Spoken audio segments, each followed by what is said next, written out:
From Letters from Father Christmas by J.R.R. Tolkien. Cliff House, near the North Pole, December 23rd, 1932. My dear children, there is a lot to tell you. First of all, a Merry Christmas.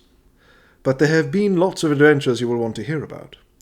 It all began with the funny noises underground, which started in the summer and got worse and worse.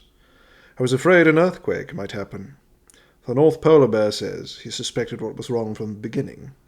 I only wish he had said something to me, and anyway it can't be quite true, as he was fast asleep when it began, and did not wake up till about Michael's birthday. However, he went off for a walk one day, at the end of November, I think, and never came back.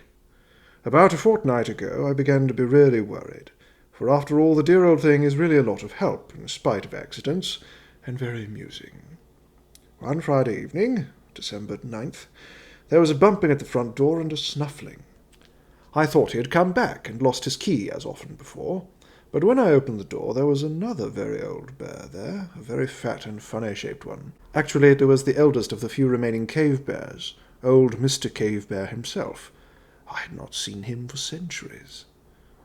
"Do you want your North Polar Bear?" he said. "If you do, you had better come and get him."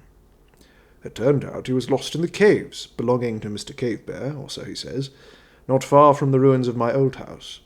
He says he found a hole in the side of a hill and went inside because it was snowing. He slipped down a long slope, and lots of rock fell after him, and he found he could not climb up or get out again. But almost at once he smelt goblin, and became interested and started to explore. Not very wise, for of course goblins can't hurt him, but their caves are very dangerous. Naturally, he soon got quite lost, and the goblins shut off all their lights and made queer noises and false echoes.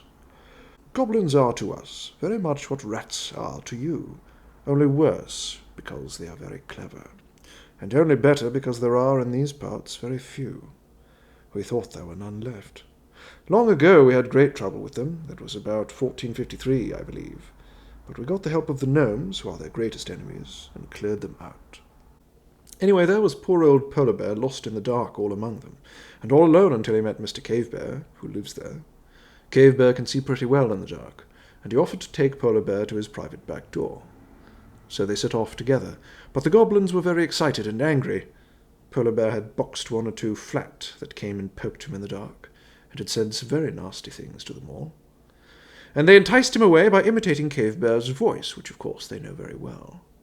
So Polar Bear got into a frightful dark part, all full of different passages, and he lost Cave Bear, and Cave Bear lost him. "Light is what we need," said Cave Bear to me. So I got some of my special sparkling torches, which I sometimes use in my deepest cellars, and we set off that night. The caves are wonderful. I knew they were there, but not how many or how big they were. Of course the goblins went off into the deepest holes and corners, and we soon found Polar Bear. He was getting quite long and thin with hunger, as he had been in the caves about a fortnight. He said, "I should soon have been able to squeeze through a goblin crack." Polar Bear himself was astonished when I brought light, for the most remarkable thing is that the walls of these caves are all covered with pictures cut into the rock, or painted on in red and brown and black. Some of them are very good, mostly of animals, and some are queer and some bad. And there are many strange marks, signs, and scribbles, some of which have a nasty look, and I am sure have something to do with black magic. Cave Bear says these caves belong to him, and have belonged to him or his family since the days of his great-great-great-great-great-great-great-great, multiplied by 10, grandfather, and the bears first had the idea of decorating the walls, and used to scratch pictures on them on soft parts. It was useful for sharpening the claws. Then men came along. Imagine it. Cave Bear says there were lots about at one time, long ago, when the North Pole was somewhere else. That was long before my time, and I've never heard old Grandfather Yule mention it even, so I don't know if he is talking nonsense or not. Many of the pictures were done by these cavemen, the best ones, especially the big ones, almost life-size, of animals, some of which have since disappeared. There are dragons, and quite a lot of mammoths. Men also put some of the black marks in pictures there, but the goblins have scribbled all over the place. They can't draw well, and anyway, they like nasty, queer shapes best.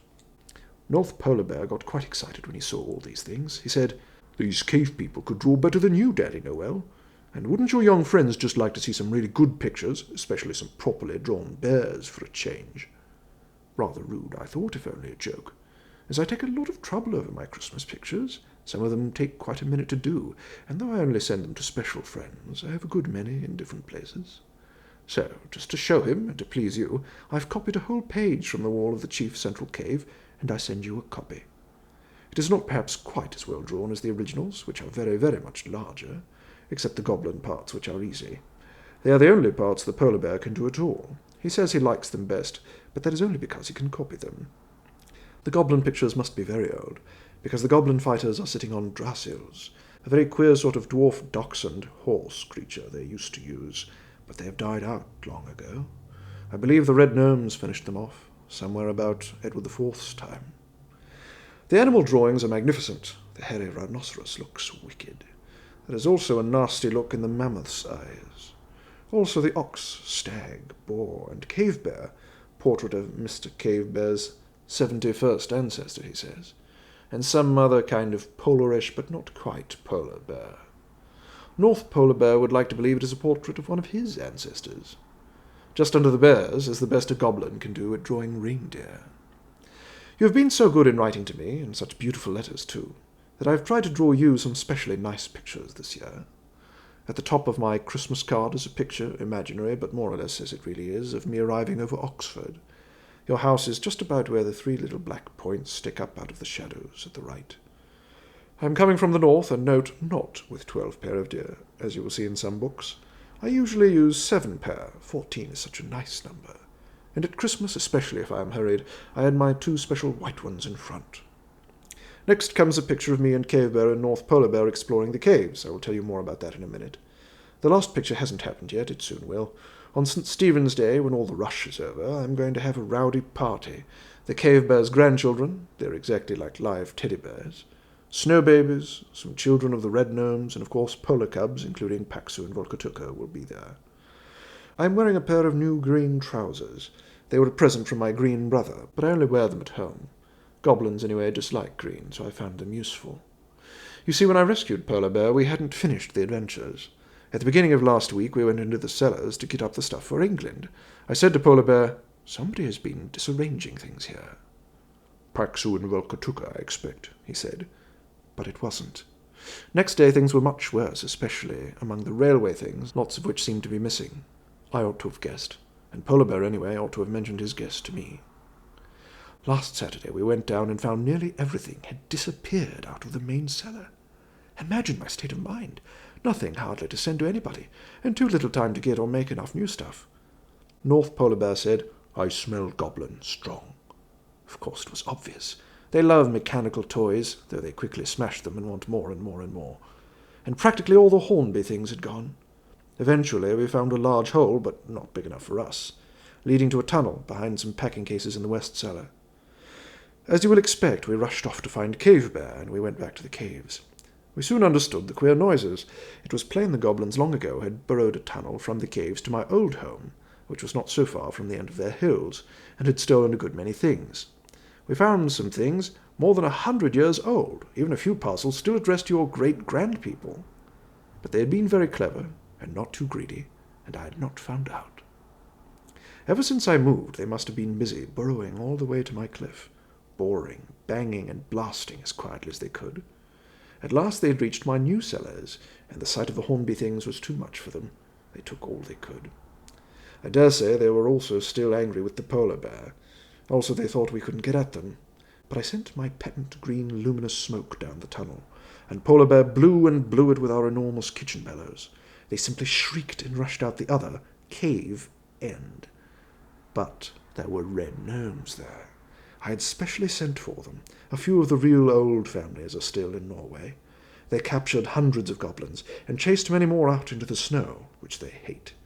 We made them show us where they had hidden things, or bring them all back again, and by Monday we had got practically everything back. The gnomes are still dealing with the goblins, and promise there won't be one left by New Year, but I'm not so sure.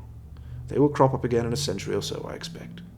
We have had a rush, but dear old Cave Bear and his sons and the gnome ladies helped. so that we are now very well forward and all packed. I hope there is not the faintest smell of goblin about any of your things. They have all been well aired. There are still a few railway things missing, but I hope you will have what you want. I am not able to carry quite as much toy cargo as usual this year, as I am taking a good deal of food and clothes, useful stuff. There are far too many people in your land, and others, who are hungry and cold this winter. I am glad that with you the weather is warmish. It is not warm here. We have had tremendous icy winds and terrific snowstorms, and my old house is quite buried. But I am feeling very well, better than ever, and though my hand wobbles with a pen, partly because I don't like writing as much as drawing, which I learned first, I don't think it is so wobbly this year. The polar bear got your father's scribble today, and was very puzzled by it. I told him it looked like old lecture notes, and he laughed. He says he thinks Oxford is quite a mad place if people lecture such stuff, but I don't suppose anybody listens to it. The drawings pleased him better. He said, "At any rate, those boys' father tried to draw bears, though they aren't good. Of course it is all nonsense, but I will answer it." So he made up an alphabet from the marks in the caves. He says it is much nicer than the ordinary letters, or than runes, or polar letters, and suits his paw better. He writes them with the tail of his penholder. He has sent a short letter to you in this alphabet, to wish you a very Merry Christmas, and lots of fun in the new year, and good luck at school. As you are all so clever now, he says, what with Latin and French and Greek, you will easily read it and see that Polar Bear sends much love. I'm not so sure. Anyway, I dare say he would send you a copy of his alphabet if you wrote and asked. By the way, he writes it in columns from top to bottom, not across. Don't tell him I gave away his secret. This is one of my very longest letters. It has been an exciting time. I hope you will like hearing about it. I send you all my love, John, Michael, Christopher, and Priscilla, also Mummy and Daddy and Auntie and all the people in your house. I dare say John will feel he has got to give up stockings now, and give way to the many new children that have arrived since he first began to hang his up. But Father Christmas will not forget him. Bless you all. Your loving Nicholas Christmas.